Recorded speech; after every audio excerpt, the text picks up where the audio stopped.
In Judaism, we usually think of sacred texts in two categories: the Torah, God speaking to us, and the Siddur, our attempt to speak to God.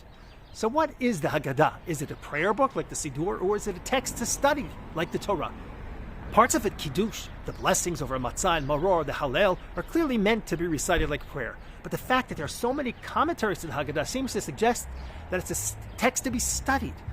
But in reality, the Haggadah is something else entirely. The very word Haggadah comes from the Hebrew lahagid, to tell.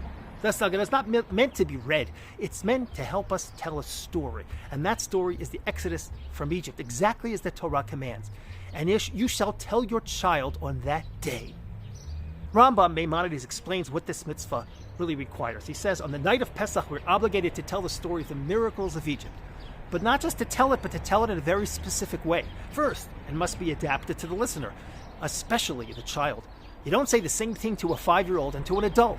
Second, the story must follow a journey from degradation to redemption. And third, and most importantly, each person must see themselves as if they personally left Egypt.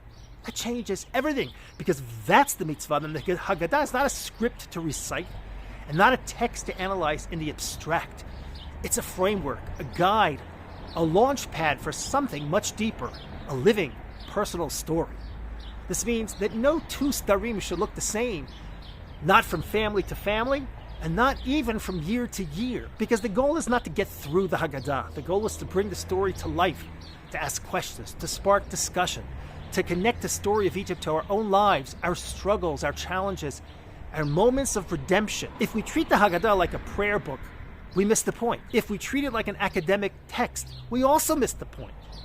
The mitzvah is to tell a story so powerfully that we feel it.